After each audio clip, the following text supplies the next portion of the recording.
أما بعد أعوذ بالله من الشيطان الرجيم بسم الله الرحمن الرحيم وبالوالدين إحسانا سبحان ربك رب العزة عما يصفون وسلام على المرسلين والحمد لله رب العالمين اللهم صل على سيدنا محمد وعلى آل سيدنا محمد وبارك وسلم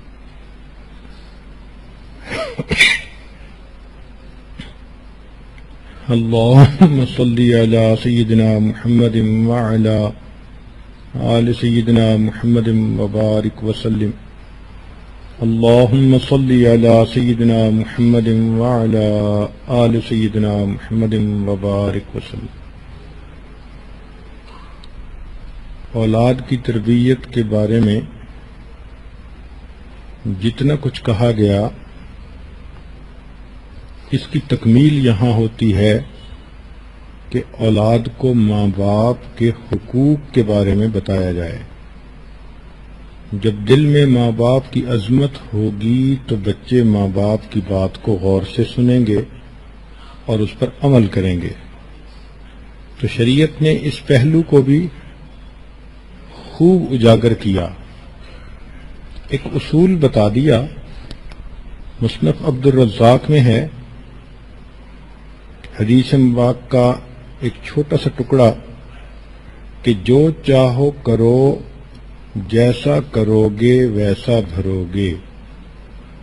اس کو کہتے ہیں عدلے کا بدلہ، ٹٹ فار ٹیٹ۔ جیسی کرنی ویسی بھرنی، نہ مانے تو کر کے دیکھ، جنت بھی ہے دوزخ بھی ہے، نہ مانے تو مر کے دیکھ۔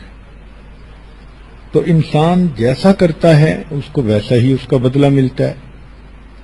چنانچہ جو بچے اپنے ماں باپ کا احترام کریں گے، فرما برداری کریں گے، ان کے اپنے بچے بڑے ہو کر ان کی فرما برداری کریں گے۔ چنانچہ حاکم نے ابو ہریرہ رضی اللہ عنہ سے روایت کی، نبی علیہ السلام نے فرمایا، تم دوسروں کی عورتوں سے پاک دامنی کا معاملہ کرو، تمہاری عورتیں پاک دامن رہیں گی، اور تم والدین کے ساتھ حسن سلوک کرو گے تو تمہارے بچے تمہارے ساتھ حسن سلوک کریں گے۔ چنانچہ والدین کے حسن سلوک کو شریعت نے اتنا درجہ دیا کہ ابن ماجہ کی روایت ہے، ابو حمامہ رضی اللہ تعالیٰ عنہ فرماتے ہیں، ایک شخص نے نبی علیہ السلام سے پوچھا، اے اللہ کے نبی صلی اللہ علیہ وسلم، اولاد پر والدین کے کیا حقوق ہیں؟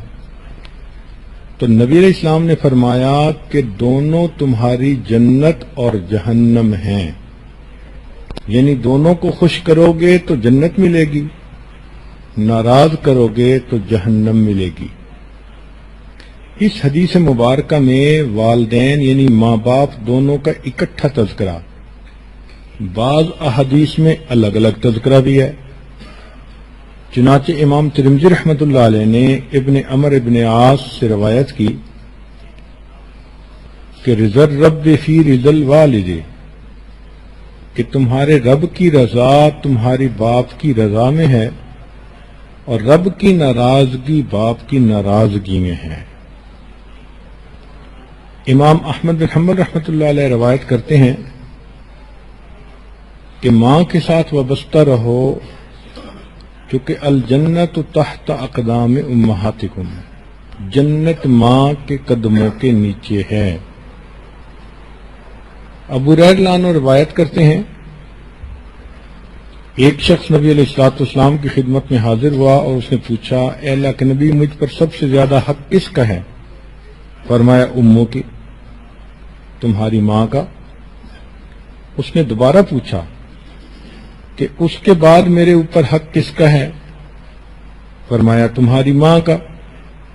پھر اس نے تیسری دفعہ پوچھا کہ اس کے بعد میرے اوپر حق کس کا ہے؟ فرمایا تمہاری ماں کا۔ اور چوتھی دفعہ فرمایا ثم ابوک، پھر اس کے بعد تمہارے باپ کا۔ یعنی 3 دفعہ میں ماں کا تذکرہ کیا، اور چوتھی دفعہ میں باپ کا تذکرہ کیا تو معلوم ہوا کہ ماں باپ دونوں کے ساتھ حسن سلوک کرنا چاہیے، اور باپ کی نسبت بھی ماں کا درجہ اس میں شریعت نے زیادہ بنایا، اس لیے کہ بچے کی پیدائش میں اور بچے کی پرورش میں زیادہ حصہ ماں کا ہوتا ہے۔ تو دیکھو وہ کتنا کریم پروردگار ہے کہ ماں نے اولاد کی تربیت کے لیے مشقتیں اٹھائیں تو اس کے اجر میں اللہ نے ماں کو نہیں بھلایا، ماں کا اتنا ہی حق اولاد کے اوپر قائم کر دیا۔ امام احمد بن حنبل رحمۃ اللہ علیہ روایت کرتے ہیں، عبداللہ ابن عمر ابن عاص رضی اللہ عنہ اس کے راوی ہیں، وہ فرماتے ہیں کہ ایک بوڑھا والد اپنے نوجوان بیٹے کے ساتھ آیا اور نبی علیہ الصلوۃ والسلام کی خدمت میں یہ عرض کیا کہ اے اللہ کے نبی صلی اللہ علیہ وسلم، جب یہ بچہ تھا میں جوان تھا، یہ فقیر تھا اس وقت میں غنی تھا، آج معاملہ الٹا ہو گیا، یہ جوان ہے میں کمزور ہوں، یہ غنی ہے مالدار ہے اور میں فقیر ہوں، یہ میرے اوپر خرچ نہیں کرتا۔ تو اللہ کے نبی صلی اللہ علیہ وسلم نے اس نوجوان کو مخاطب کر کے فرمایا، انت و مالک لابیک، کہ تم اور تمہارا مال تمہارے باپ کی ملک ہے۔ شریعت نے ماں باپ کو اتنا درجہ دیا۔ چنانچہ اگر ایسا کوئی بچہ ہو کہ جس کے والدین غلام ہیں اور وہ بچہ اپنے والدین کو آزاد کروائے تو شریعت کی نظر میں یہ بہت بڑا درجہ نیکی کا ہے۔ امام ترمذی رحمۃ اللہ علیہ فرماتے ہیں کہ لا یجزی ولد والدا الا ان یجدہ مملوکا فیشتریہ فیعتقہ، کہ کوئی بیٹا باپ کو بدلہ نہیں دے سکتا سوائے اس کے کہ باپ غلام ہو، بیٹا اس کو خریدے اور پھر آزاد کر دے۔ اس لیے اولاد اور ماں باپ کے درمیان محبت کا ایک تعلق شریعت نے قائم کیا۔ فطری طور پر والدین اولاد سے محبت کرتے ہیں اور فطری طور پر اولاد ماں باپ سے محبت کرتی ہے۔ یہ ایکویشن وہاں بگڑتی ہے جہاں ہم شریعت کی خلاف ورزیاں کرتے ہیں، ماں باپ اولاد کو اگنور کرتے ہیں، پھر گڑبڑیں ہوتی ہیں۔ اور اگر شریعت کے مطابق بچوں کو ریز اپ کیا جائے تو یہ محبتیں سلامت رہتی ہیں۔ اس محبت کی بنا پر ترمذی شریف کی روایت ہے، ثلاث دعوات مستجابات لا شک فیہن، تین دعائیں ایسی ہیں جو یقیناً قبول ہوتی ہیں، اس میں کوئی شک ہی نہیں۔ اس میں سے ایک دعا دعوت الوالد علی ولدہ، جب باپ اپنی اولاد کے لیے دعا کرتا ہے اللہ تعالیٰ اس دعا کو ضرور قبول فرماتے ہیں۔ ہمارے مشائخ نے فرمایا کہ ماں باپ اگر خطا کار اور گناہ گار بھی ہوں پھر بھی اخلاص کی وجہ سے اولاد کے بارے میں ان کی دعائیں اللہ رب العزت ایسے قبول کرتے ہیں جیسے ولایت کبریٰ کے اولیاء کی دعاؤں کو قبول فرماتے ہیں۔ اس لیے اولاد کو چاہیے کہ وہ اپنے والدین کو اذیت نہ پہنچائے۔ ایک مرتبہ ایک بیٹا اپنے باپ کے ساتھ نبی علیہ السلام کی خدمت میں حاضر ہوا تو نبی علیہ الصلوۃ والسلام نے اس بچے کو باپ کے بارے میں سمجھایا، فرمایا فلا تمشی امامہ، کہ تم اپنے باپ کے سامنے آگے نہ چلنا، اس کو گالی نہ دینا، ولا تجلس قبلہ، اس کے آگے نہ بیٹھنا، اور کبھی بھی اس کو نام لے کر نہ پکارنا، یعنی اپنے والد کا نام لے کر پکارنا یہ بے ادبی ہے۔ ابا جی کہیں، ابو کہیں، جو مرضی کوئی لفظ استعمال کریں مگر وہ محبت کا اظہار والا لفظ ہو. اور اگر انسان اپنے والدین کے دلوں کو دکھ دے تو شریعت نے کہا کہ ثلاثۃ لا ينظر اللہ الیہم یوم القیامہ، 3 بندے ایسے ہیں کہ اللہ قیامت کے دن ان کی طرف دیکھیں گے بھی نہیں. اب ذرا اس گناہ کی گریوٹی کا اندازہ لگا لیں کہ ایسا گناہ جس کی وجہ سے اللہ تعالی نگاہ اٹھا کر بھی نہیں دیکھیں گے بندے کو. 3 بندے وہ کون سے ہیں؟ العاق لوالدی، ماں باپ کا نافرمان، والمرأۃ المترجلہ، اور وہ عورت جو مردوں کی طرح بننا پسند کرے. کئی لڑکیاں ہوتی ہیں نا مردوں کی طرح جین کے لباس پہننے، بالوں کو کٹوانا، بے محابہ پھرنا، اور اس کو وہ سمجھتی ہیں کہ ہم بڑی ماڈ سکاٹ بن گئی ہیں، اور یہ نہیں سمجھتی کہ ہم نے اگر ایسا کیا تو اللہ رب العزت قیامت کے دن ہماری شکل دیکھنا بھی گوارا نہیں کریں گے. والدیوس، اور تیسرا فرمایا کہ جو بغیرت انسان ہوتا ہے. ماں باپ کے ساتھ اگر انسان برا سلوک کرے تو یہ وہ گناہ ہے کہ جس کا بدلہ دنیا میں ہی انسان کو مل جاتا ہے. امام حاکم رحمت اللہ علیہ نے روایت کی، فرمایا کل الذنوب یؤخرہ اللہ الی یوم القیامت الا عقوق الوالدین، کہ ہر گناہ کی سزا کو اللہ نے قیامت تک مؤخر فرما دیا سوائے ماں باپ کی نافرمانی کے.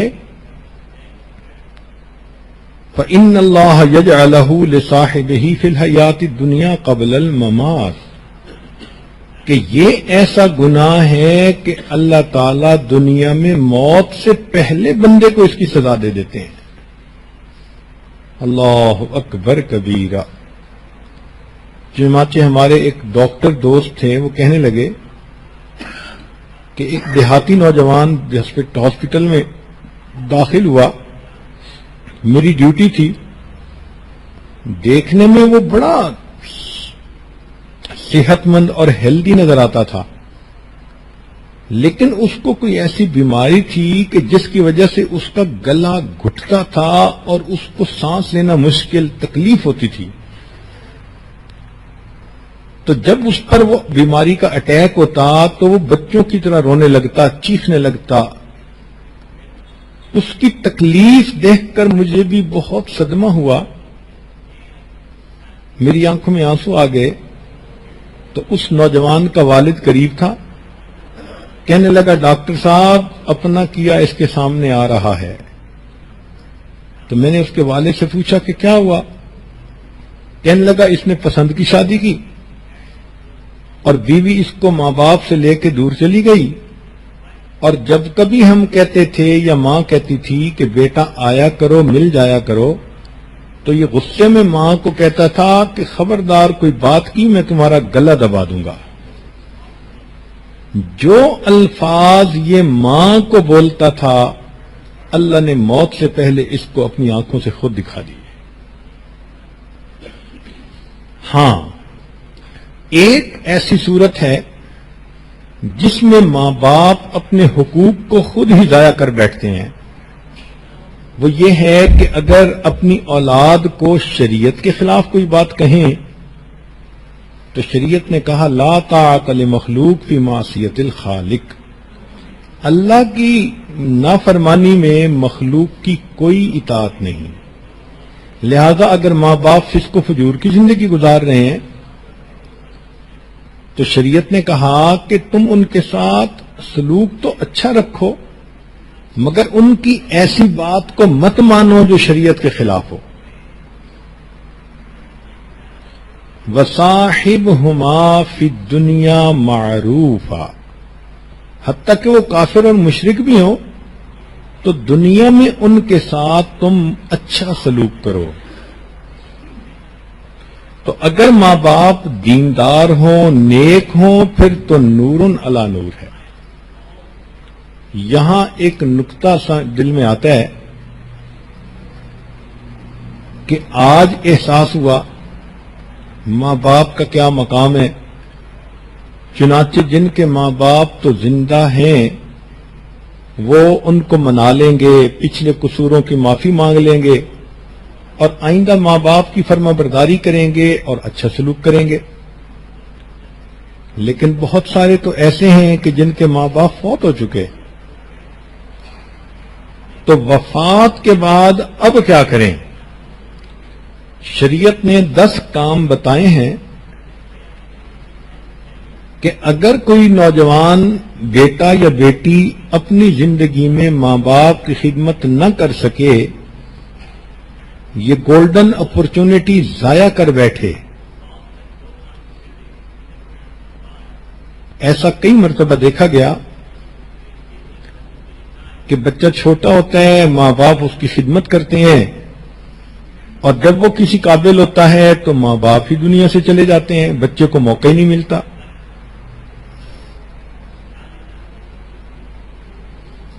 عمر بھر تیری محبت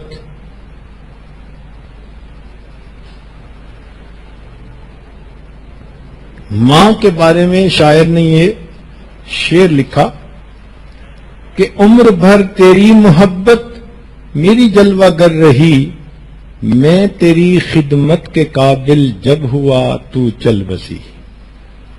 کہ اے ماں، ساری عمر تو تیری محبت ہی میری زندگی کے اندر میری ہدایت کے لیے کام کرتی رہی، اور جب میں تیری خدمت کے قابل ہوا تو ہی اللہ کو پیاری ہو گئی۔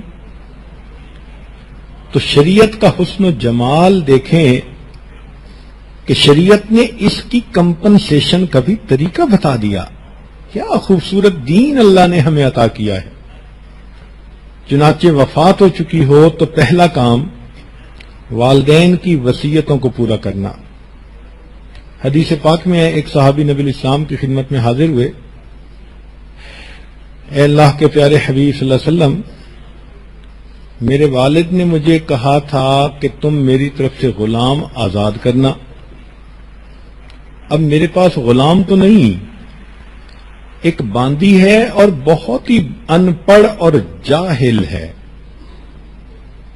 تو نبی علیہ السلام نے فرمایا اس باندی کو لاؤ۔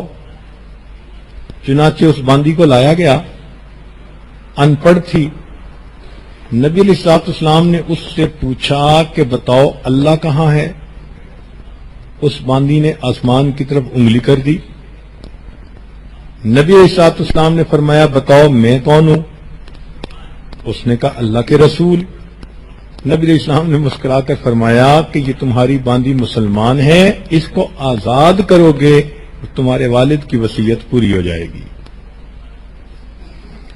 دوسرا حق والدین کا یہ ہوتا ہے کہ اولاد والدین کے مرنے کے بعد ان کا قرض ادا کرے۔ اگر اولاد ادا کرے گی تو اللہ کے ہاں بہت اجر پائے گی۔ تیسرا، والدین کے لیے استغفار کرنا، دعا کرنا۔ دعا بلندی درجات کی کرنا اور استغفار ان کی غلطیوں کوتاہیوں کی معافی کے لیے کرنا۔ چنانچہ امام احمد بن حنبل رحمۃ اللہ علیہ نے یہ حدیث نقل فرمائی ہے کہ نبی علیہ السلام نے ارشاد فرمایا ان اللہ عز وجل یرفع الدرجۃ للعبد الصالح فی الجنۃ، کہ اللہ تعالی نیک بیٹے کی وجہ سے نہیں، ایک نیک بندے کے جنت میں درجے کو بلند کرتا ہے۔ تو فیقول یا رب، وہ بندہ اللہ سے پوچھتا ہے انا لی ہذہ، یہ آپ نے میرے درجات کو بلند کیوں کر دیا، میری ترقی کیسے ہو گئی؟ فیقول، اللہ فرمائیں گے بے استغفار ولدک لک، کہ تیرے بیٹے نے تیرے لیے استغفار کیا، اس کے بدلے ہم نے جنت میں آپ کے درجات کو بلند فرما دیا۔ چوتھا نقطہ کہ والدین کے جو دوست زندہ ہیں یا قریبی رشتہ دار زندہ ہیں جن سے کہ والدین محبت کا تعلق رکھتے تھے، اب ان کے ساتھ محبت کا تعلق رکھنا. مثلا والدہ فوت ہو گئی تو خالہ کو ماں کا درجہ دینا، باپ کے دوستوں کو دوست سمجھنا اور ان کے ساتھ اچھا سلوک کرنا، یہ بھی ان والدین کے حقوق کی کمپنسیشن کہلاتی ہے. پانچواں نقطہ والدین کی طرف سے صدقہ و خیرات کرنا. صدقہ و خیرات کا یہ مطلب نہیں ہوتا کہ ہر بندے نے لاکھوں خرچ کرنے ہوتے ہیں، نہیں. حدیث پاک میں تو یہاں تک کہا گیا کہ ایک بندہ اگر اللہ کے راستے میں بوسیدہ سی کھجور بھی دیتا ہے اللہ اس پر بھی اس کو اجر دیتے ہیں، پرانی کھجور.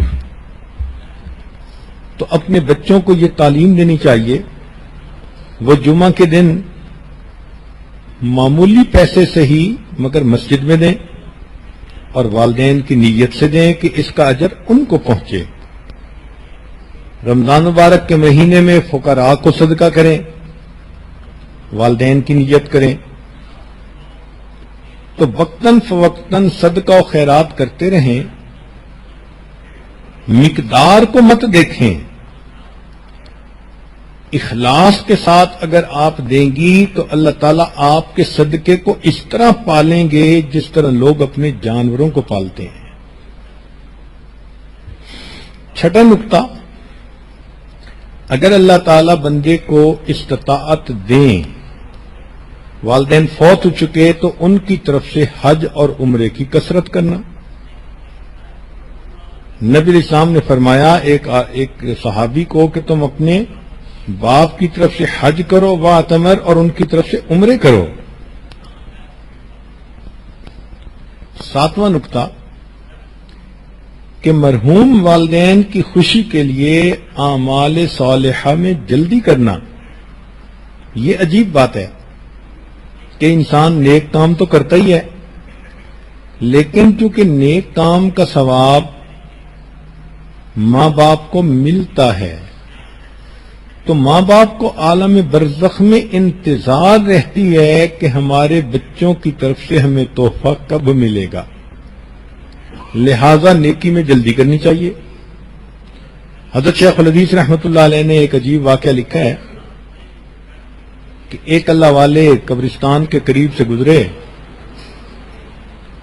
تو انہوں نے ان قبرستان کے موتا کے لیے کچھ پڑھ کر ایصال ثواب کر دیا. خواب میں دیکھا کہ ایک فرشتہ ایک بوری کے اندر وہ ثواب لے کر آیا اور آواز لگائی اور سارے مردے اٹھ بیٹھے اور سب اس کی طرف گئے کہ ہمیں اس میں سے جو حصہ ہے ہمارا دے دو. تو سب کو اس میں سے حصہ مل رہا تھا. ایک مردے کو دیکھا وہ آرام سے پیچھے بیٹھا ہے. تو انہوں نے خواب میں پوچھا کہ بھائی آپ اپنا حصہ لینے کے لیے کوشش نہیں کر رہے؟ اس نے کہا مجھے جو میرا حصہ ہے وہ مل جائے گا اور میں اطمینان سے اس لیے بیٹھا ہوں کہ میرا ایک بیٹا ہے جو قرآن پاک کا حافظ ہے، وہ قرآن مجید پڑھتا رہتا ہے اور اس کا اتنا مجھے بدلہ ملتا رہتا ہے کہ اب میں اطمینان سے بیٹھا ہوں، تسلی سے. خواب ختم ہو گیا. کچھ عرصے بعد دوبارہ قبرستان کے قریب سے گزرے، پھر ایصال ثواب کیا. ہاں، خواب میں انہوں نے اپنے اس کے والد سے پوچھا کہ تمہارا بیٹا کہاں ہے؟ اس نے نام بھی بتایا اور یہ بھی بتایا کہ وہ فلاں جگہ پر دکانداری کرتا ہے. چنانچہ خواب سے بیدار ہوئے تو انہوں نے جا کر دیکھا وہ نوجوان دکان پہ بیٹھا ہوا تھا. گاہک آتے تھے تو ان کو وہ سودا دیتا تھا اور جب گاہک چلے جاتے تھے تو فارغ وقت میں وہ اللہ کے قرآن کی تلاوت کرتا تھا، اس کے ہونٹ ہلتے نظر آتے تھے، تو یہ پہچان گئے کہ میرا خواب سچا تھا۔ کچھ عرصے کے بعد دوبارہ قبرستان کے قریب سے گزر ہوا، پھر ایصال ثواب کیا۔ اب کی مرتبہ خواب میں دیکھا کہ فرشتہ اجر لایا،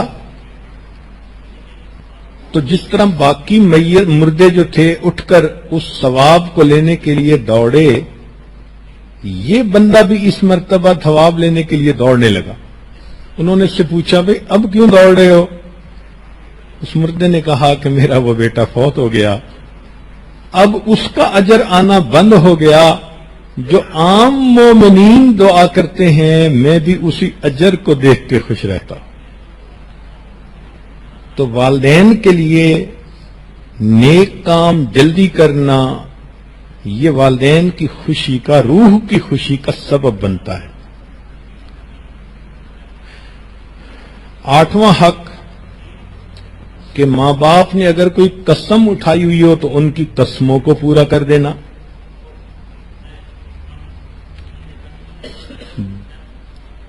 9واں حق والدین کی طرف سے نفلی روزہ رکھنا۔ قرآن مجید کی تلاوت کرنا۔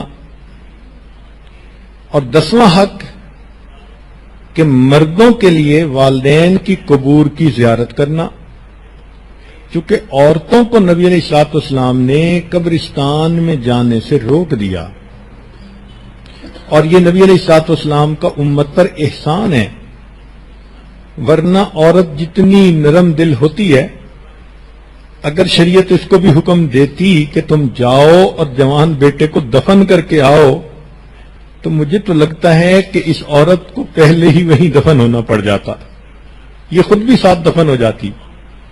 یہ تو اللہ نے مردوں کو دل دیے ہیں، کتنے محبت کے رشتے ہوتے ہیں، اپنے ہاتھوں سے نہلاتے ہیں، کفناتے ہیں، اور کندھوں پہ اٹھا کے قبرستان میں دفن کر کے آ جاتے ہیں۔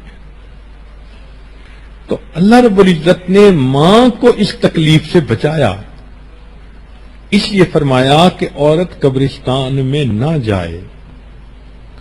تاہم مردوں کو چاہیے کہ وہ وقتاً فوقتاً جائیں اور اپنے والدین کی قبور پر قرآن مجید کی تلاوت کر کے جتنا بھی اللہ چاہیں ان کو ایصال ثواب کریں۔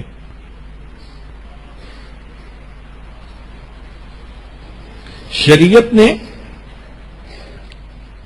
یہ بتلایا ہے کہ جو بندہ ماں باپ کی اطاعت کرتا ہے، فرما برداری کرتا ہے، ان کے دلوں کو خوش کرتا ہے، اللہ تعالیٰ دنیا میں بھی انعام دیتے ہیں، آخرت میں بھی اس کا انعام دیتے ہیں۔ چنانچہ والدین سے حسن سلوک کا دنیا میں کیا فائدہ؟ امام احمد بن حنبل رحمۃ اللہ علیہ نے انس رضی اللہ عنہ کے ذریعے سے روایت کی، فرماتے ہیں کہ جو ماں باپ سے حسن سلوک کرتا ہے اللہ تعالیٰ اس کی عمر اور رزق میں اضافہ فرما دیتے ہیں۔ تو ماں باپ کے ساتھ اچھا سلوک کرنے کی یہ برکت ہے، عمر بھی بڑھتی ہے اور مال بھی بڑھتا ہے۔ عمر بڑھنے سے مراد دو باتیں ہو سکتی ہیں، ایک تو یہ بھی کہ عمر فرض کرو 60 سال ہونی تھی، اب اللہ نے اس کو طویل کر کے 70 سال کر دیا، یہ بھی ممکن ہے۔ اور ایک معنی اس کا علماء نے یہ لیا کہ عمر تو تھی اس کی 60 سال، لیکن اس نے 40 سال کی عمر میں بلڈ پریشر کا مریض بننا تھا اور برین ہیمریج ہونی تھی، اور اس نے فالج کے ساتھ باقی زندگی محتاجی میں گزارنی تھی۔ اللہ تعالیٰ ان بیماریوں سے بچا کے زندگی کے صحت مند حصے کو لمبا کر دیتے ہیں، چنانچہ وہ آخری لمحے تک کسی کا محتاج نہیں ہوتا۔ یہ بھی عمر میں برکت ہے کہ افیکٹو حصہ عمر کا بڑھا دیا جاتا ہے۔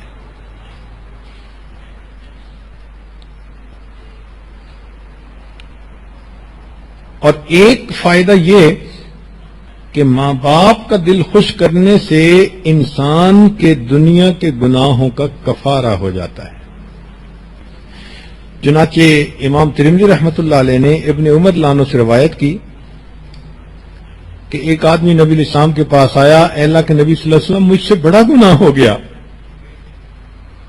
تو نبی علیہ السلام نے فرمایا تمہاری والدہ زندہ ہے؟ جی اللہ کے نبی والدہ زندہ ہے۔ فرمایا جاؤ والدہ کے ساتھ حسن سلوک کرو اور اس سے دعا کرواؤ، تمہاری ماں کی دعا کی وجہ سے اللہ تمہارے گناہ کو معاف کر دیں گے۔ تو دیکھیے ماں باپ کی دعا پر اللہ تعالیٰ بندے کے گناہوں کو معاف بھی فرماتے ہیں اور جنت میں اللہ تعالیٰ داخلہ جلدی فرماتے ہیں۔ چنانچہ حدیث پاک میں ہے کہ نبی علیہ الصلوۃ والسلام نے فرمایا کہ جب میں جنت میں داخل ہوا تو مجھے پڑھنے کی آواز آئی، تو میں نے پوچھا یہ کس کی آواز؟ تو بتایا گیا کہ یہ وہ نوجوان ہے جو آپ کے ساتھ ساتھ جنت میں داخل ہوا۔ میں نے پوچھا کون؟ کہنے لگے حارثہ بن نعمان۔ میں نے فرشتے سے پوچھا اس کا کیا عمل تھا؟ اس نے کہا کہ یہ اپنی ماں کا بہت فرما بردار تھا۔ تو دیکھیے جو ماں باپ کا فرما بردار ہوگا وہ جنت میں نبی علیہ السلام کے ساتھ داخل کیا جائے گا۔ یہ تو دنیا اور آخرت میں اس کے فائدے ہوئے۔ اب شریعت نے تو درجہ ماں باپ کا یہاں تک کہا کہ فرض کفایہ میں ماں باپ کو فوقیت دو۔ ایک طرف فرض کفایہ ہے اور دوسری طرف ماں باپ ہیں، تو ماں باپ کو تم فوقیت دو، ان کی بات کو مانو۔ چنانچہ توجہ سے بات سنیے کہ جہاد میں جانے پر ماں باپ کی خدمت کو فوقیت۔ حاکم نے جاہمہ رضی اللہ عنہ سے روایت کی، انہوں نے کہا اللہ کے نبی صلی اللہ علیہ وسلم میں جہاد میں جانا چاہتا ہوں مگر والدین نے اجازت نہیں دی۔ نبی علیہ السلام نے فرمایا جاؤ تم اپنی والدہ کی خدمت کرو۔ گویا نبی علیہ الصلوۃ والسلام نے ان کو واپس ماں باپ کی خدمت کے لیے بھیج دیا۔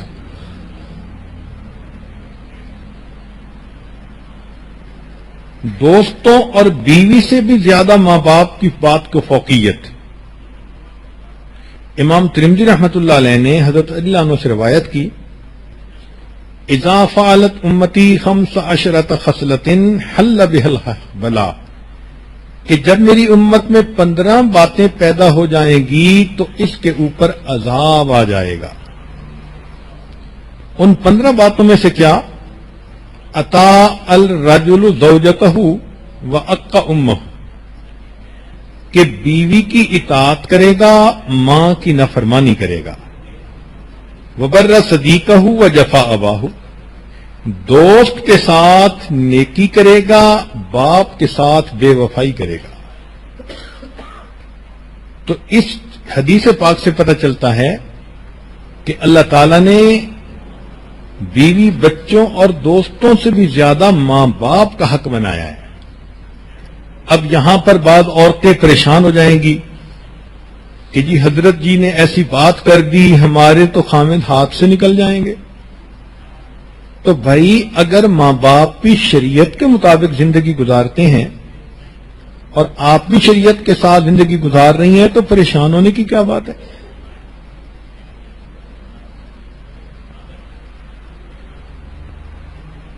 وہ عورتیں جو سمجھتی ہیں کہ ہم بیوی ہیں، ہماری وجہ سے ہمارا خامند ماں باپ کو چھوڑ دے، وہ بے وقوف ترین عورتیں ہوتی ہیں۔ ان کو شریعت کی سمجھ نہیں ہوتی۔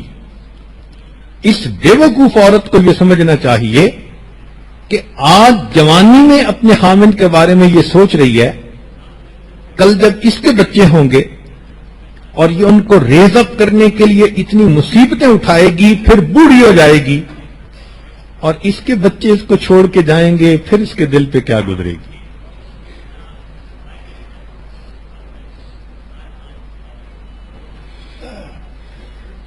شریعت نے کہا،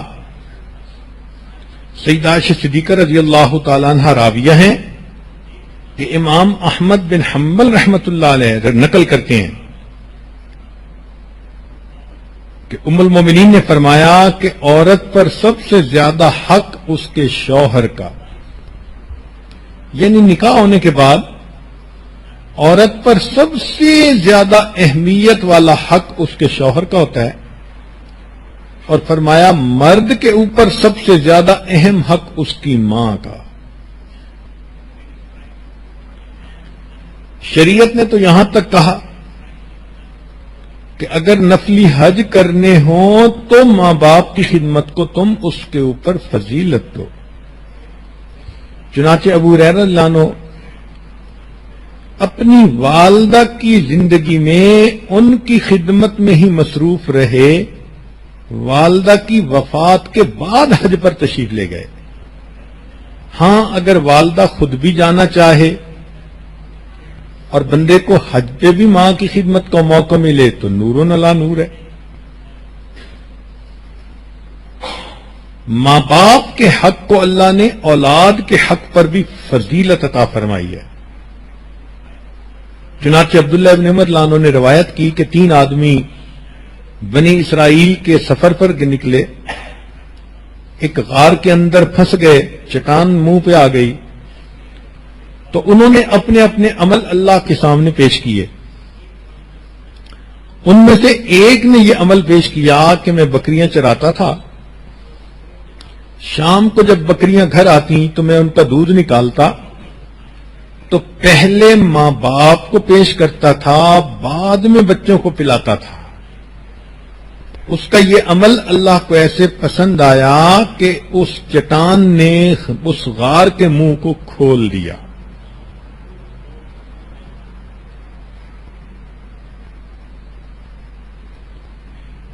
شریعت نے کہا کہ ماں باپ کا حق ہجرت پر بھی فائق ہے۔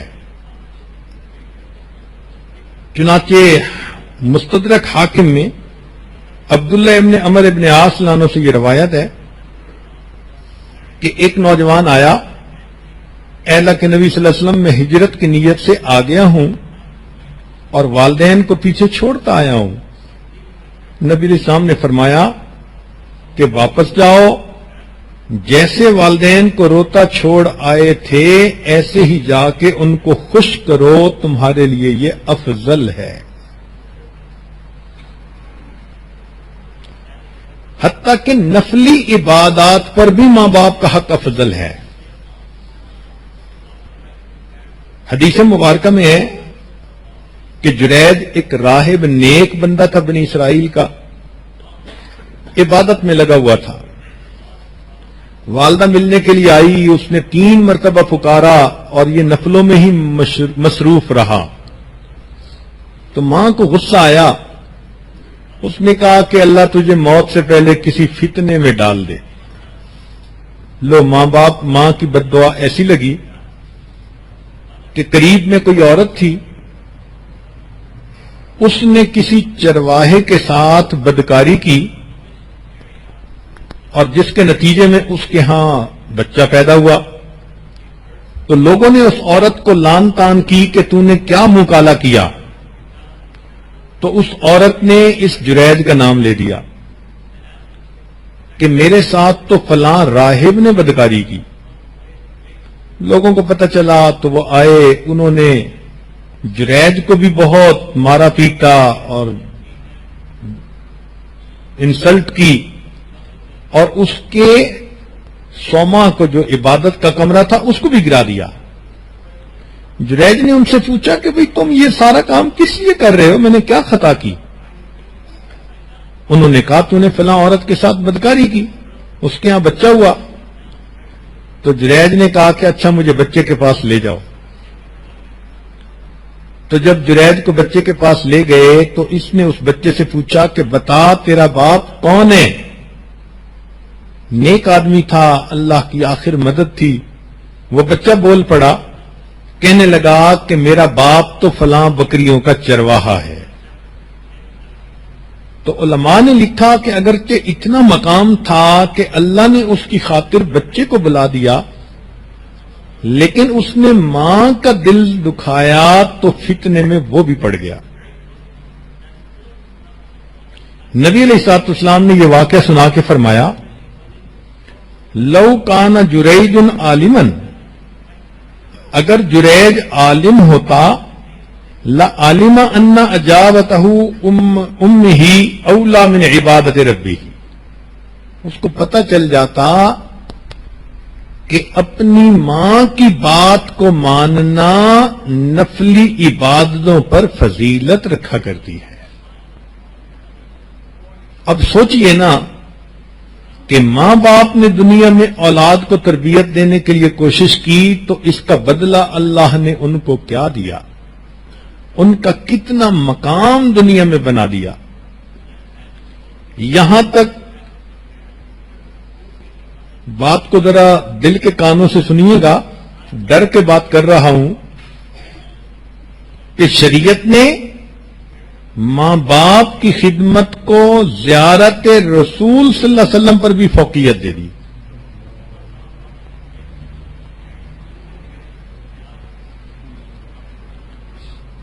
چنانچہ امام مسلم رحمت اللہ علیہ نے اسید بن جابر رضی اللہ عنہ سے روایت کی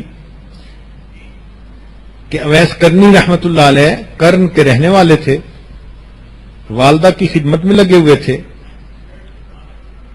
چاہتے تھے کہ نبی علیہ السلام کی زیارت کریں، ایمان لا چکے تھے مگر ماں کی خدمت ہی کرتے رہے، آ نہیں سکے۔ تو نبی علیہ السلام نے عمر لانو کو بلا کر فرمایا کہ یمن کے فلاں قبیلے میں ایک بندہ، اس کو 1 دینار کے برابر برس کا زخم باقی ہوگا، بیماری تھی مگر ختم ہو گئی۔ اللہ کے ہاں اس کا اتنا مقام، نبی علیہ السلام نے فرمایا کہ اگر وہ اللہ کے نام پر قسم کھا لے تو اللہ اس کی قسم کو پورا کر دے۔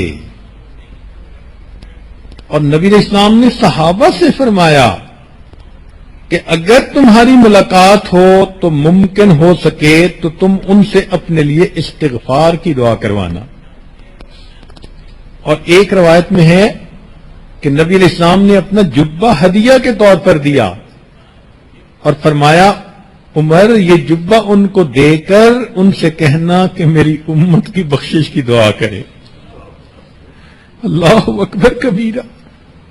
چنانچہ عمر لانو کی ملاقات ہوئی اویس کرنی رحمت اللہ علیہ سے، اور عمر لانو نے ان کو نبی علیہ السلام کا جبہ ہدیہ کے طور پر بھی دیا اور ان کو کہا کہ آپ صلی اللہ علیہ وسلم کو نبی علیہ السلام نے یہ پیغام دیا کہ میری امت کی بخشش کی دعا کرے۔ اللہ نے ماں باپ کی خدمت کو کیا مقام اور کیا رتبہ عطا فرما دیا۔ تو جب بچے کو یہ سبق دیا جائے گا تو یقیناً بچہ پھر ماں باپ کی بات کو سنے گا اور اچھا انسان بننے کی کوشش کرے گا۔ اور اگر کسی کے ماں باپ ناراض ہوں تو سن لیجئے کہ دنیا میں سب سے آسان کام اپنی ماں کو منانا۔ کیوں؟ کہ وہ ناراض بھی ہو جاتی ہے لیکن انتظار میں ہوتی ہے کہ میرا بیٹا آ کر مجھ سے سوری کر لے، میں معاف کر دوں گی۔ ہم نے دیکھا کہ اگر بچہ ماں کی ڈانٹ ڈپٹ کی وجہ سے گھر سے نکل جائے، ماں کو چین نہیں آتا، وضو کرتی ہے، مصلی پہ بیٹھ جاتی ہے، اللہ میرا بیٹا کسی برے بندے کے ہاتھ نہ لگ جائے، میرا بیٹا کوئی انتہائی قدم نہ اٹھا لے، اللہ میرے بیٹے کو سلامت سے واپس لے آنا۔ کھانے کا وقت ہو جاتا ہے، سارے گھر والے کھانا کھا لیتے ہیں، ماں سے پوچھتے ہیں تو وہ کہتی ہے مجھے بھوک نہیں ہے۔ حقیقت میں اس کے دل میں یہ ہوتا ہے مجھے کیا پتا میرے بیٹے کو کھانے کو کچھ ملا یا نہ ملا، میں کیسے کھاؤں؟ سارے گھر کے لوگ سو جاتے ہیں، ایک ماں ہوتی ہے جو بستر پہ کروٹیں بدل رہی ہوتی ہے، شاید میرا بیٹا آ جائے، اس کو دروازے پہ انتظار میں نہ کھڑا ہونا پڑے۔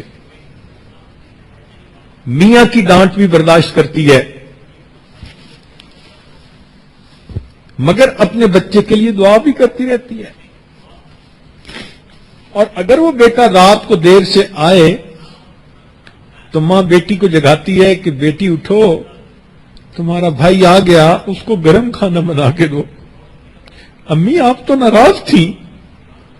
بیٹی میں اگرچہ خفا ہوں مگر بیٹے کو بھوکا تو نہیں دیکھ سکتی. امی آپ چاہتی کیا ہیں؟ بیٹی میں نے تمہارے بھائی کو ڈانٹا تھا برے کام کی وجہ سے تاکہ اس کی اصلاح ہو جائے، مگر میں یہ چاہتی ہوں کہ وہ آ کے سوری کر لے، میں معاف کر دوں گی. اب جو ماں انتظار میں ہے کہ بیٹا آ کے سوری کر لے میں معاف کر دوں گی، اس ماں کو منانا کتنا آسان کام ہے. چنانچہ بیٹا باپ کے ماں کے پاس چل کے آ جائے، ماں معاف کر دیتی ہے. اگر زیادہ غصے تھی اور باپ اور بیٹا اپنی ماں کے پاؤں پکڑ لے تو ماں کا تو دل ہی پگھل جاتا ہے، پسیج جاتا ہے. اور اگر اتنی خفا تھی کہ پھر بھی معاف نہیں کرتی اور بیٹے کی آنکھ سے آنسو آ جائے، ماں اپنے بچے کی آنکھ سے آنسو گرتا نہیں دیکھ سکتی، فوراً اپنے دوپٹے سے آنسو پوچھے گی اور اپنے بیٹے کو اپنے سینے سے لگا لے گی. اس ماں کے اندر ایک ممتا نام کی چیز ہے جو برداشت ہی نہیں کر سکتی کہ بیٹا میرا کسی تکلیف میں ہو. چنانچہ آپ کو ایک سچا واقعہ سنا کے بات مکمل کرتا ہوں. ہمارے قریب کے ایک دیہات میں میاں بیوی تھے. اللہ نے ان کو بڑھاپے کے اندر اولاد عطا کی، بیٹا ہوا. بیٹا نیک بنا، ہونہار تھا، سمجھدار تھا، حتیٰ کہ وہ بچہ انجینئر بن گیا. شہر میں اس کی نوکری لگ گئی.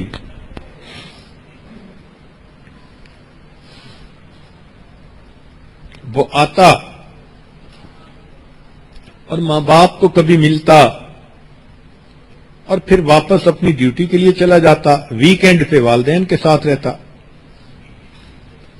اللہ نے اس کو کاریں بھی دیں، بہاریں بھی دیں، کوٹھی بھی دی. تو اس نوجوان نے شادی کا پروگرام بنایا. ماں باپ نے کہا کہ بیٹا جہاں تم کہو گے ہم تمہاری شادی وہیں کریں گے، زندگی تو آپ نے گزارنی ہے. شہر کا ایک بڑا شریف گھرانہ تھا. ان کے ہاں ایک بیٹی تھی، جوان العمر تھی، شکل اچھی تھی، عقل اچھی تھی، تعلیم یافتہ تھی. تو اس نوجوان نے نشاندہی کی. ماں باپ نے رشتہ بھیجا. انہوں نے بھی دیکھا کہ بہت اچھا رشتہ ہے بچی کے لیے، تو شادی ہو گئی. اب وہ بچی شادی کے بعد دیہات میں آئی. چند دن تو رہی. چند دن کے بعد وہ کہنے لگی جی مجھ سے تو دیہات میں نہیں رہا جاتا. ماں باپ نے کہا کہ بیٹا بیوی کو لے کے شہر والے مکان میں چلے جاؤ، مگر ہفتے بعد ہمیں آ کے مل جانا، شکل ضرور دکھا جانا. ہم دیہات میں خوش ہیں، ہم اپنی زندگی یہاں گزار لیں گے. لو جی بچے نے شہر میں رہنا شروع کیا، ماں باپ دیہات میں. 1-2 سال تو معاملہ اچھا چلتا رہا. 1-2 سال کے بعد یہ لڑکا کبھی ماں باپ کو ملنے جاتا. ایسٹیمیٹڈ ٹائم ہوتا کہ 2 گھنٹے کے بعد آؤں گا، تو کبھی 2 کی جگہ 3 اور 4 گھنٹے لگ جاتے. تو اس کی بیوی برا مناتی. ہاں تم تو جاتے ہو تو بس جا کے بیٹھ ہی جاتے ہو، پچھلے تو تمہاری نظر میں مر ہی جاتے ہیں، تمہیں تو ان کے سوا کوئی نظر ہی نہیں آتا. جو گانے گاتی ہیں بیویاں اپنے خامنوں کے سامنے، اس لڑکی نے بھی وہی گانے گانے شروع کر دیے. یہ شریف انسان تھا، سمجھاتا، مگر بیوی وقت کے ساتھ ساتھ زیادہ اعتراض کرتی گئی. حتیٰ کہ ایسا وقت آیا کہ جب یہ ماں باپ کو ملنے جاتا تو بیوی خواہ مخواہ کا جھگڑا کھڑا کر دیتی. اب یہ پریشان کہ میں کروں تو کیا کروں. نیک شریف آدمی پریشان ہوتا ہے، ایک طرف سے ماں باپ کی پریشانی، ایک طرف سے بیوی پریشان کر رہی ہوتی ہے، اور پھر بچوں کی ماں بھی بن چکی ہوتی ہے. اسی دوران اس نوجوان کو سعودی عرب سے نوکری کی ایک اپرچونٹی ملی، تو اس نے اپنے ماں باپ سے اجازت مانگی. انہوں نے کہا بیٹے اس پاک دیش میں اللہ نے تمہارا رزق لکھا ہے، ہماری تو دعائیں ہیں، جاؤ اللہ کے گھر میں جاؤ اور اللہ کے گھر کی خدمت کرو، مگر بیٹے کبھی کبھی موقع ملے تو ہمیں بھی ملتے رہنا، آتے رہنا. یہ بچہ اپنے بیوی بچوں سمیت مکہ مکرمہ شفٹ ہو گیا. وہاں کی زندگی بہت ہی آسانی اور سہولت پسند تھی. یہ 13 سال وہاں رہا اور نیک تھا تو ہر سال حج بھی کرتا تھا. ایک دن حج کے تیسرے دن یہ مطاف میں کھڑا دعا مانگ رہا تھا، رو رہا تھا. کسی اللہ والے نے دیکھا تو اس نے پوچھا بھی نوجوان کیوں روتے ہو؟ اس نے کہا کہ میں نے 13 حج کیے، ہر سال طواف افاضہ کرنے کے بعد یا طواف وداع کرنے کے بعد میں خواب دیکھتا ہوں کہ کہنے والا کہتا ہے تیرا حج قبول نہیں ہوا.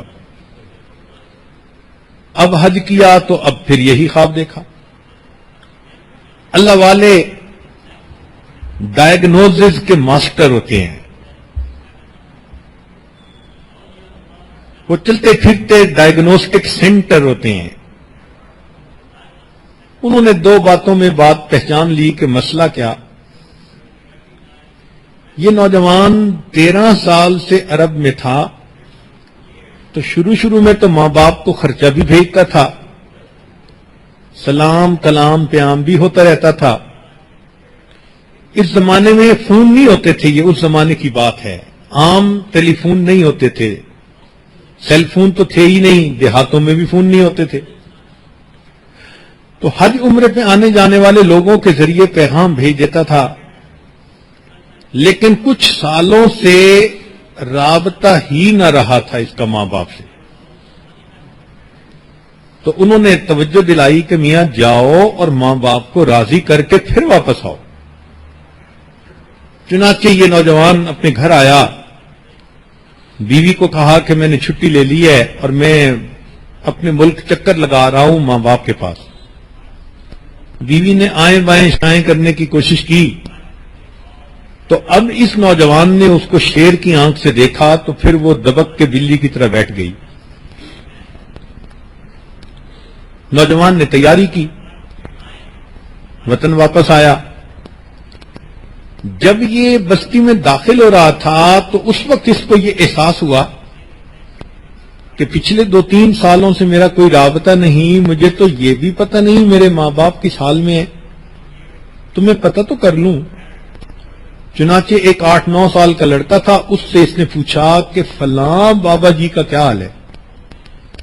لڑکے نے آگے سے جواب دیا کہ وہ بابا جی تو فوت ہو گئے، 6 مہینے ہو گئے، اور ان کی بیوی جو بڑھیا ہے وہ بھی فالج میں ہے، اور سنا ہے ہم نے کہ ان کا ایک بیٹا ہے سعودی عرب کہیں گیا ہوا، پتہ نہیں وہ کیسا نالائق بیٹا ہے جو ماں باپ کا خیال ہی نہیں کرتا. اس چھوٹے بچے کو کیا پتا کہ وہ اسی لڑکے سے بات کر رہا ہے.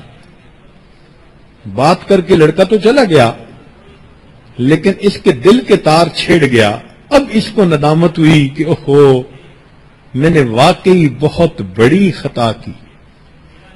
اب سوچ رہا ہے کہ ابو تو فوت ہو گئے، میں امی کے پاس جاؤں گا تو امی تو مجھے دیکھنا گوارا نہیں کریں گی، امی تو مجھے گھر سے نکال دیں گی، بات تک میرے ساتھ نہیں کریں گی. تو کوئی بات نہیں، میں امی کو پاؤں پکڑ کے منا لوں گا، میں لپٹ جاؤں گا. اب یہ پلاننگ کرتا پھر رہا ہے. گھر پہنچا، دروازہ کھلا تھا، اندر چلا گیا.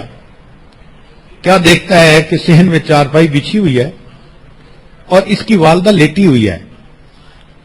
اس کے دل میں یہ بات آئی کہ ممکن ہے کہ امی سوئی ہوئی ہو تو میں جگاتا نہیں، انتظار کر لوں گا.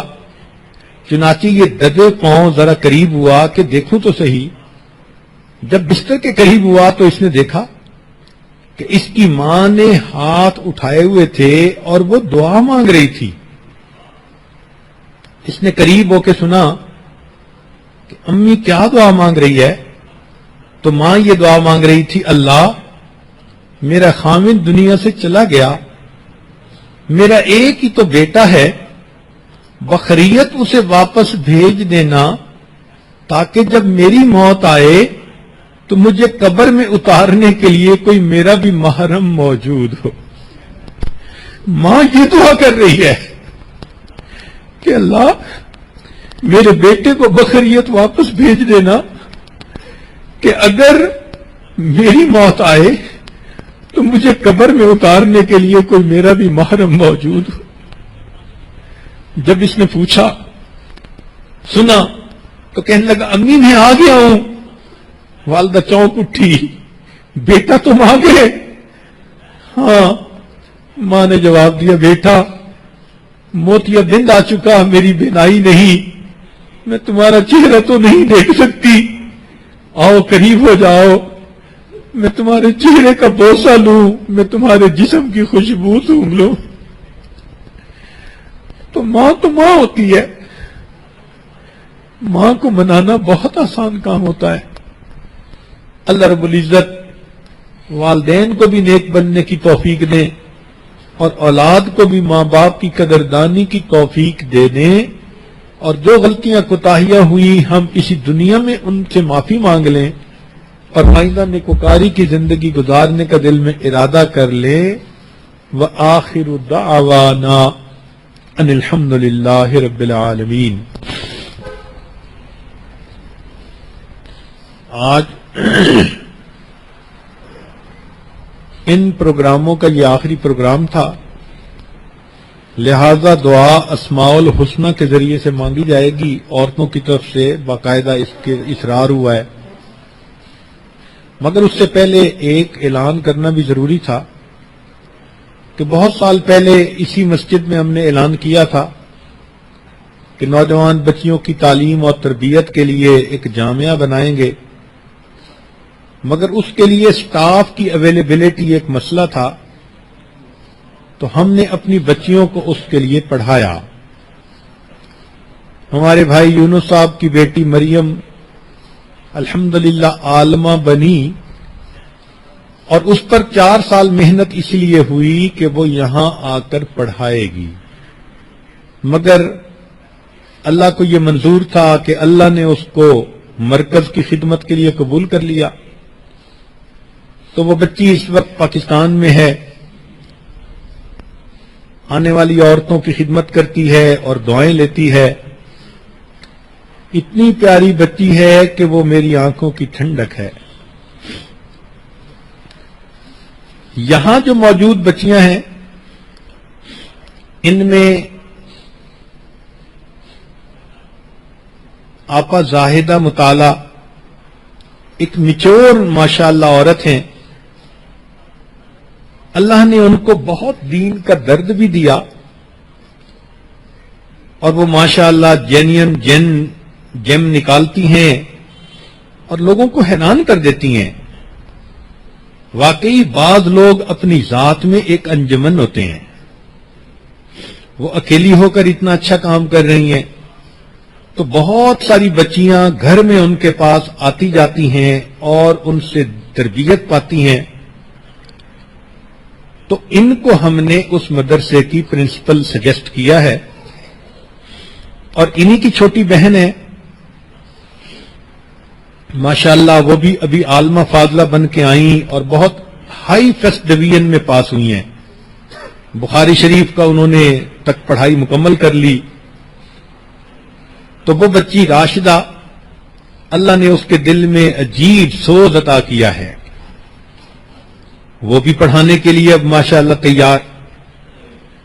ایک اور بچی اسی خاندان کی حفصہ شاہد مطالعہ صاحب کی بیٹی، وہ تو اتنی ذہین بچی ہے کہ اللہ نے اس کو فوٹوگرافک میموری عطا کی ہے. ہر سال مور دین 90% نمبر لے کے وہ پاس ہوتی ہے. تو ماشاءاللہ اب یہ بچی بھی تیار ہے، بلکہ اس کی چھوٹی بہن امامہ بھی اس کے ساتھ ہے. تو اب چونکہ اللہ نے ہمیں اپنے گھر میں یہ بچیاں دے دی پڑھانے والیاں، تو اس سال سے اس کی باقاعدہ تعلیم کا آغاز کرنا ہے. ابھی عید کے بعد بچیوں کے داخلے ہوں گے. اندازاً کوئی 12-14 بچیوں نے تو زاہدہ کو اپنے نام لکھوا بھی دیے ہیں.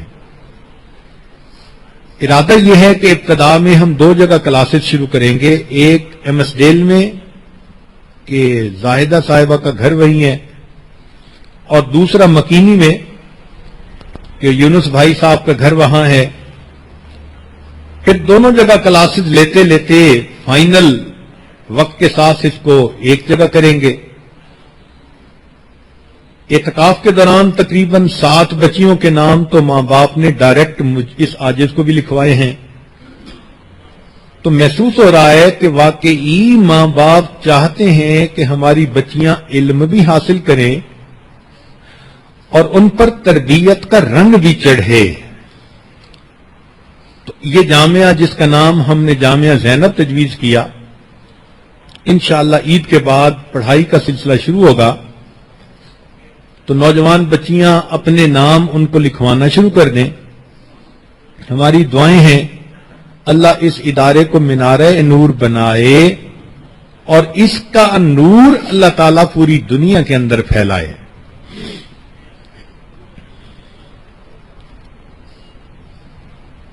مراقبہ کر لیجئے دعا سے پہلے تھوڑی دیر کے لیے. آنکھوں کو بند کر لیجئے، سر کو جھکا لیجئے. دنیا اور جو کچھ دنیا میں ہے اس سے ہٹ کٹ کے اللہ رب العزت کی یاد میں ڈوب جائیے.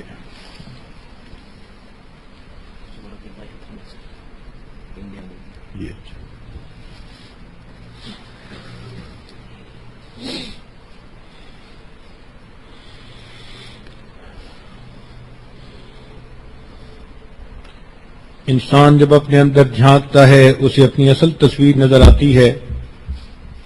اپنے من کے دریچے کو کھولیے، اپنی اصل تصویر کو دیکھیے.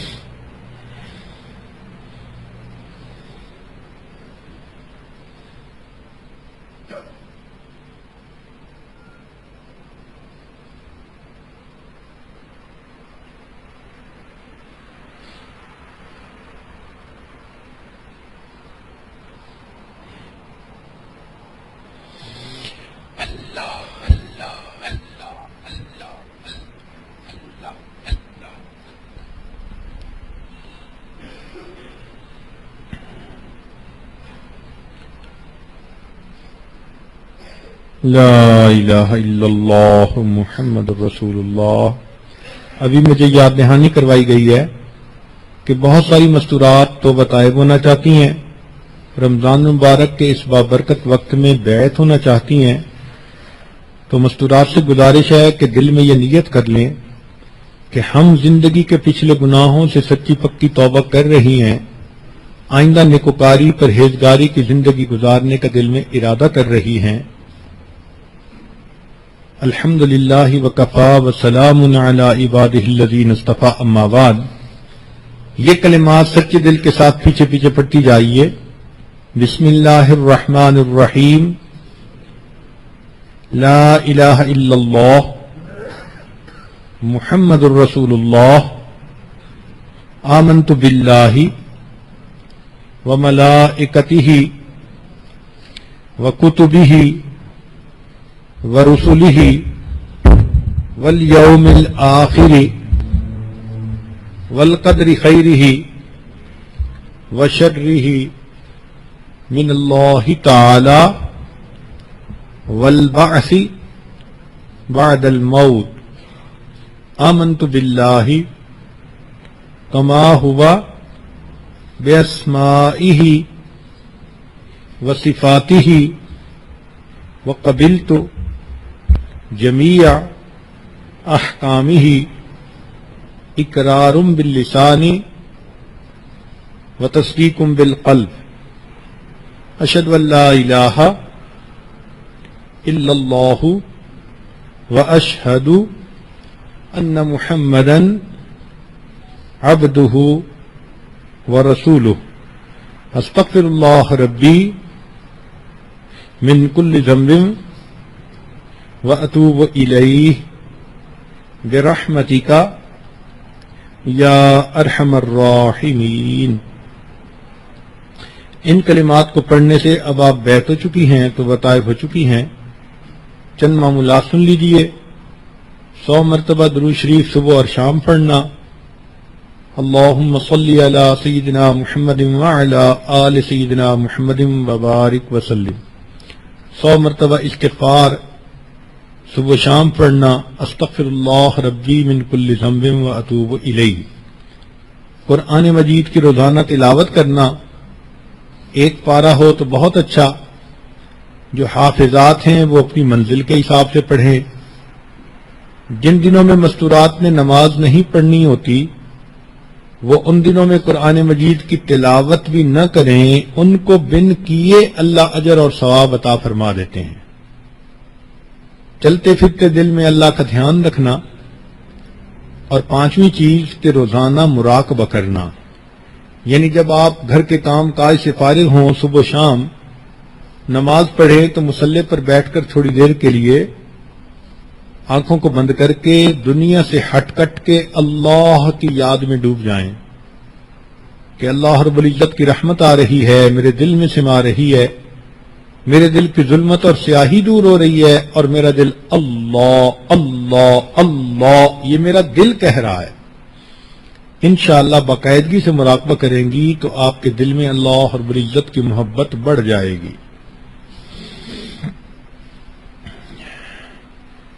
ابھی دعا کے لیے ہاتھ اٹھا لیجئے۔ ایک بات سنیے، حدیث مبارکہ میں ہے کہ اللہ رب العزت کے مختلف نام ہیں، ان میں سے ایک نام کو اسم اعظم کہا جاتا ہے۔ اگر اس اسم اعظم سے انسان دعا مانگے تو اس کی دعا جلدی قبول ہوتی ہے۔ لہذا حکم خداوندی ہے وَلِلَّهِ الْأَسْمَاءُ الْحُسْنَى فَادْعُوهُ بِهَا، اللہ کے بڑے پیارے پیارے نام ہیں، ان ناموں سے تم مانگو۔ تو جب نام لے کے مانگتے ہیں تو اللہ کی رحمت جلدی جوش میں آتی ہے۔ تو یہ عاجز وہ نام پڑھے گا، طریقہ سن لیجئے کہ یہ عاجز مثلاً پڑھے گا الرحمن یا اللہ، تو آپ خاموشی سے سنیں گی۔ جب یا اللہ کہہ لے گا تو اس وقت آپ سب بھی یا اللہ کہیں، چونکہ آپ سب ایک ہال میں ہیں اور ارد گرد دور دور تک کسی مرد کا نام و نشان ہی نہیں، تو آپ اونچی آواز سے بھی کہہ سکتی ہیں۔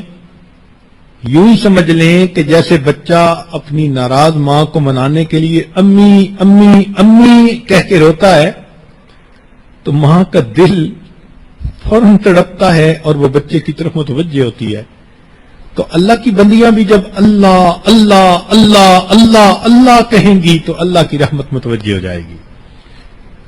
تو یہ سارے نام اسی طرح پڑھے جائیں گے کہ یاجد پڑھے گا الرحیم یا اللہ، تو اس کو تو آپ نے سننا ہے، پھر اس کے بعد ایک آواز سے آپ نے یا اللہ کہنا ہے، یوں سمجھنا ہے کہ جیسے بچہ ماں کو پکارتا ہے میں اپنے رب کو پکار رہی ہوں۔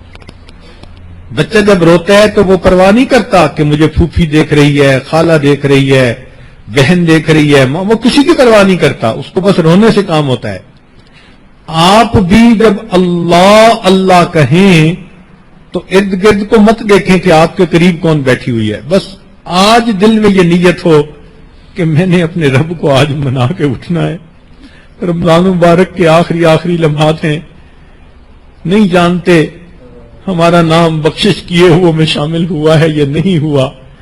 تو اس محفل میں اٹھنے سے پہلے ہم اپنا نام شامل کروا لیں اور اپنے اللہ سے اپنی زندگی کے اچھے فیصلے کروائیں. اب سب دعا مانگ لیجئے. سبحان ربی العلی الوہاب اللہم صلی علی سیدنا محمد وعلی آل سیدنا محمد وبارک وسلم. ربنا ظلمنا انفسنا وان لم تغفر لنا وترحمنا لنكونن من الخاسرین.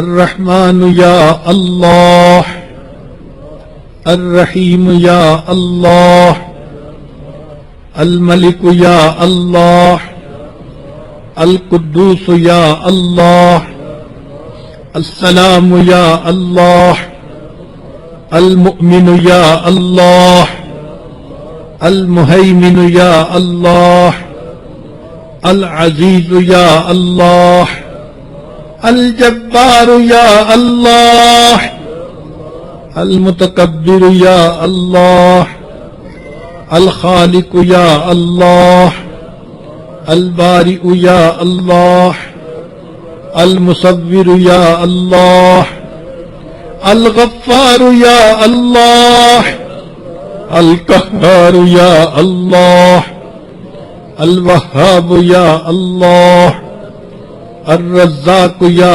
اللہ, الفتاح یا اللہ, العلیم یا اللہ, القابض یا اللہ, الباسط یا اللہ, الخافض یا اللہ, الرافع یا اللہ, المعز یا اللہ, المذل یا اللہ, السمیع یا اللہ, البصیر یا اللہ, الحکم یا اللہ, العدل یا اللہ, اللطیف یا اللہ, الخبیر یا اللہ, الحلیم یا اللہ, العظیم یا اللہ, الغفور یا اللہ, الشکور یا اللہ, العلی یا اللہ, الکبیر یا اللہ, الحفیظ یا اللہ, المقیت یا اللہ, الحسیب یا اللہ, الجلیل یا اللہ, الکریم یا اللہ, الرقیب یا اللہ, المجیب یا اللہ, الواسع یا اللہ, الحکیم یا اللہ, الودود یا اللہ, المجید یا اللہ, الباعث یا اللہ, الشہید یا اللہ, الحق یا اللہ, الوکیل یا اللہ, القوی یا اللہ, المتین یا اللہ, الولی یا اللہ, الحمید یا اللہ, المحصی یا اللہ, المبدئ یا اللہ, المعید یا اللہ, المحیی یا اللہ, الممیت یا اللہ, الحی یا اللہ, القیوم یا اللہ, الواحد یا اللہ, الماجد یا اللہ, الاحد یا اللہ, الصمد یا اللہ, القادر یا اللہ, المقتدر یا اللہ, المقدم یا اللہ, المؤخر یا اللہ, الاول یا اللہ, الآخر یا اللہ, الظاہر یا اللہ, الباطن یا اللہ, الوالی یا اللہ,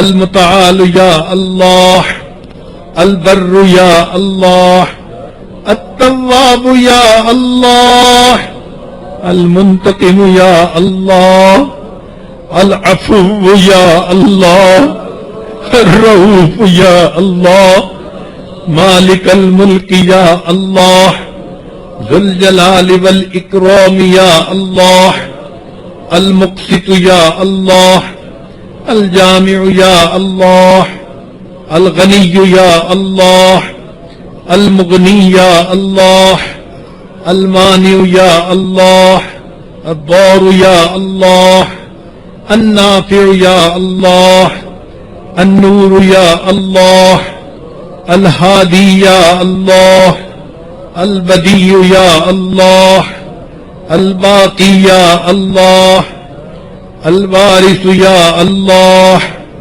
الرشید یا اللہ، الصبور یا اللہ، یا اللہ، یا اللہ، یا اللہ، یا اللہ، یا اللہ، یا اللہ، یا اللہ، یا اللہ، یا اللہ۔ اے کریم، آپ کے بندے اور آپ کی بندیاں آپ کی بارگاہ میں حاضر ہے، آپ کو پکار رہے ہیں۔ اے اللہ مہربانی فرما دیجئے، ہمارے گناہوں کو معاف کر دیجئے، خطاؤں سے درگزر کر دیجئے۔ اللہ ان کمزوروں کو ایک کمزور کوی کے دروازے پر حاضر ہیں، محتاج سخی کے دروازے پر حاضر ہیں، بندے پروردگار کے دروازے پر حاضر ہیں۔ اے اللہ رحمت کی نظر فرما دیجئے۔ اے کریم آقا ہمیں گناہوں سے پاک فرما دیجئے، ہمارے علم میں برکت پیدا فرما، عمل میں برکت پیدا فرما، رزق میں برکت پیدا فرما، صحت میں برکت پیدا فرما، دین میں برکت پیدا فرما، کاموں میں برکت پیدا فرما، قدم قدم اپنی برکتیں شامل حال فرما۔ اللہ ہمیں نماز کی حضوری نصیب فرما، سجدے کا سرور نصیب فرما۔ اے اللہ قرآن مجید پڑھنے کا لطف نصیب فرما، رات کے آخری پہر کے مناجات کی لذت نصیب فرما، ایمان حقیقی کی حلاوت نصیب فرما۔ اے کریم اس سے پہلے کہ لوگ ہمیں کلمہ پڑھائیں، ہمیں اپنے اختیار سے کلمہ پڑھنے کی توفیق عطا فرما۔ اس سے پہلے کہ ظاہر کی آنکھیں بند ہو جائیں، من کی آنکھیں کھلنے کی توفیق عطا فرما۔ اس سے پہلے کہ لوگ ہمیں غسل دیں، ہمیں غسل توبہ کرنے کی توفیق عطا فرما۔ اس سے پہلے کہ لوگ کفن پہنائیں، تقوی کی پوشاک پہننے کی توفیق عطا فرما۔ اس سے پہلے کہ ہماری نماز جنازہ پڑھی جائے، اللہ ہمیں نماز کی حضوری نصیب فرما۔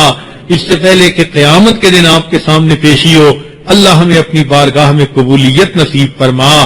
زندگی کے آخری حصے کو زندگی کا بہترین حصہ بنا، قیامت کے دن کو زندگی کا سب سے زیادہ خوشیوں بھرا دن بنا۔ اے اللہ جہالت کے کاموں سے محفوظ فرما، اے اللہ اپنے قرب کے بعد دوری سے محفوظ فرما، عزت ملنے کے بعد ذلت سے محفوظ فرما۔ میرے مولا ہدایت ملنے کے بعد گمراہی سے محفوظ فرما۔ اے کریم بے اولادوں کو نیک اولاد عطا فرما، جو صاحب اولاد ان کی اولادوں کو نیکوکار بنا، فرما بردار بنا، ماں باپ کی آنکھوں کی ٹھنڈک بنا۔ جن گھروں میں جوان بچے بچیاں موجود ہیں، بچوں کے مستقبل کو روشن فرما، ماں باپ کے لیے فرض ادا کرنے آسان فرما۔ جو اولاد نرینہ کی طلبگار ہیں، اللہ ان کو اولاد نرینہ عطا فرما، اولاد کے غموں سے محفوظ فرما، اولاد کے دکھوں سے محفوظ فرما، اولاد کی پریشانیوں سے محفوظ فرما۔ اللہ بچہ پریشان ہوتا ہے، ماں باپ کی طرف دوڑتا ہے، بندہ پریشان ہوتا ہے، پروردگار کی طرف لوٹتا ہے۔ اے بے قصوں کے دستگیر، اے ٹوٹے دلوں کو تسلی دینے والے، اے خالی جھولیوں کو بھر دینے والے، اللہ ہم نے بھی تو دامن پھیلائے ہیں، ہماری جھولیوں کو بھی بھرپور فرما۔ اے کریم آقا ماں بچے کو نجاست میں لچڑا دیکھتی ہے تو وہ بچے کو پھینک نہیں دیتی، چھوڑ نہیں دیتی، سمجھتی ہے یہ تو نادان ہے، بیٹا تو میرا ہی ہے، وہ بچے کو دھو لیتی ہے، سینے سے لگا لیتی ہے۔ اللہ ہم بھی گناہوں کی نجاست میں لچڑے ہوئے ہیں، مگر بندے تو آپ ہی کے ہیں۔ اللہ ہمیں اپنی نگاہوں سے گرا نہ دیجئے، نفس اور شیطان کے حوالے نہ کر دیجئے۔ اللہ ہمیں اپنے در سے دھتکار نہ دیجئے، ایک رحمت کی نظر ڈال کے ہمیں دھو لیجئے۔ اور ہمیں اپنی رحمت کی چادر میں جگہ عطا فرما دیجئے۔ اللہ رمضان کا مبارک مہینہ ختم ہونے کو ہے، اے اللہ آپ کے حبیب صلی اللہ علیہ وسلم نے بد دعا پر آمین کہی، برباد ہو جائے وہ شخص جس نے رمضان کا مہینہ پایا اور اپنی بخشش نہیں کروائی۔ اللہ ہم نہیں جانتے ہمارا نام بخشش کیے ہوئے میں شامل ہوا ہے یا نہیں، مگر آپ اگر رحمت کی نظر فرما دے تو ابھی شامل ہو جائے گا۔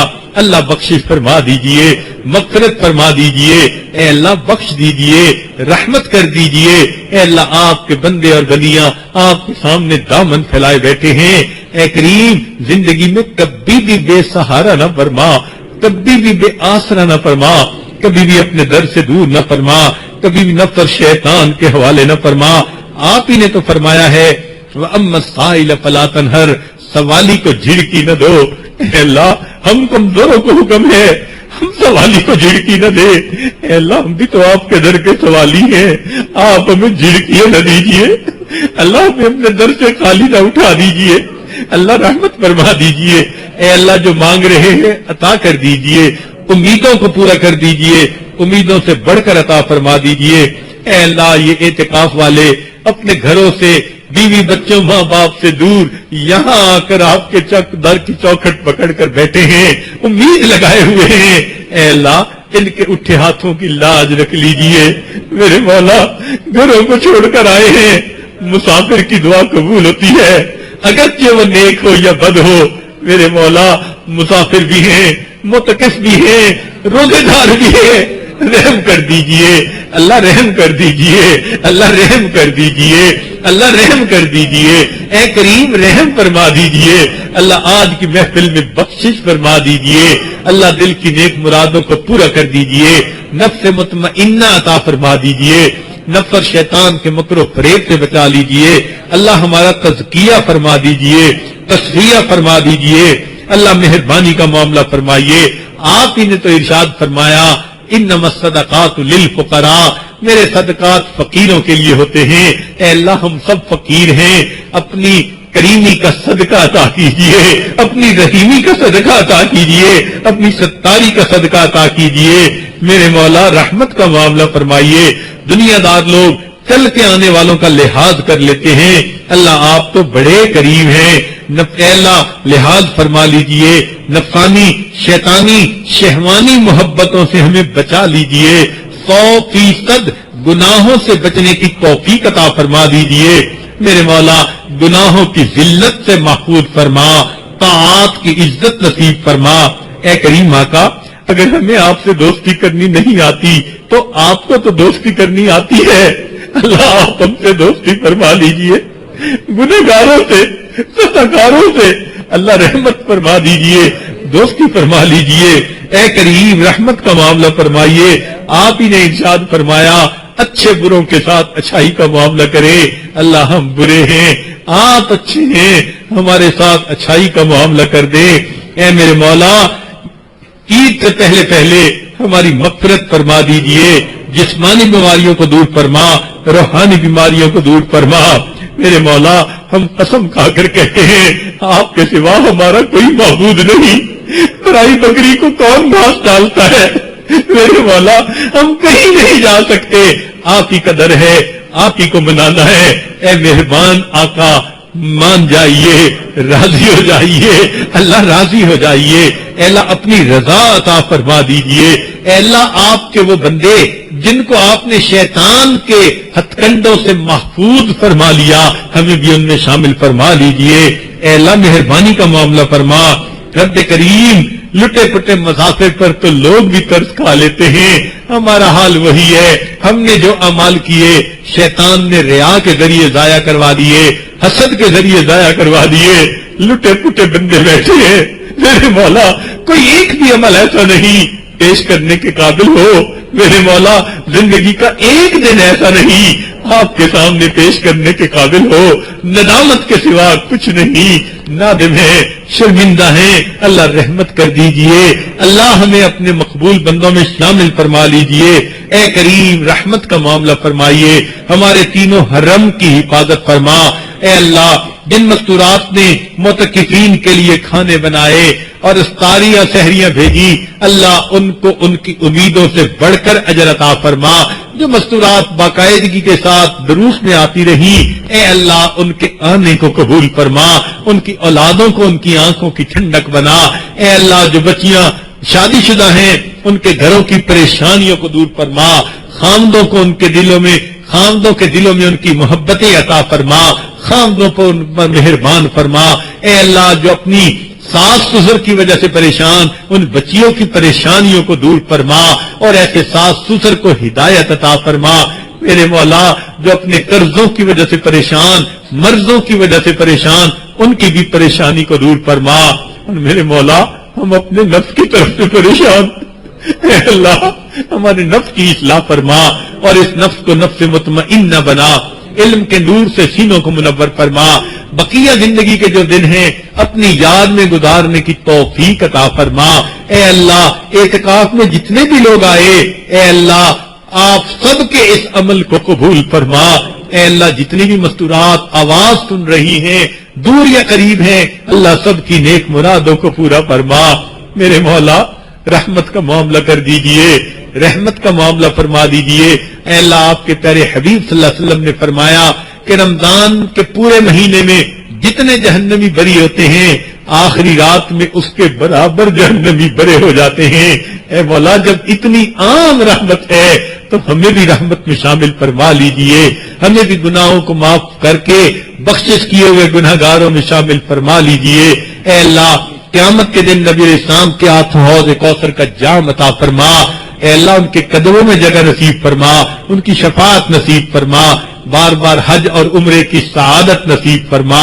جو مانگا عطا فرما، جو مانگنا چاہیے تو نہیں مانگ سکے وہ بھی عطا فرما. اے اللہ ہم نہیں جانتے آئندہ سال نام زندوں میں ہے یا مردوں میں. میرے مولا یہ زندگی کا اعتکاف آئندہ بھی ملے گا یا آخری ہوگا، میرے مولا آپ بہتر جانتے ہیں. لیکن اے مولا پہلے ہم سے راضی ہو جانا پھر ہمیں موت عطا کرنا. اللہ پہلے ہم سے راضی ہونا اور پھر ہمیں موت دینا. اللہ پہلے راضی ہونا پھر موت دینا. میرے مولا پہلے راضی ہو جانا پھر موت عطا فرما دینا. اے اللہ ہماری ان دعاؤں کو اپنی رحمت سے قبول فرما. صلی اللہ تعالی علی حبیبہ سیدنا محمد و آلہ و اصحابہ اجمعین برحمتک یا ارحم الراحمین.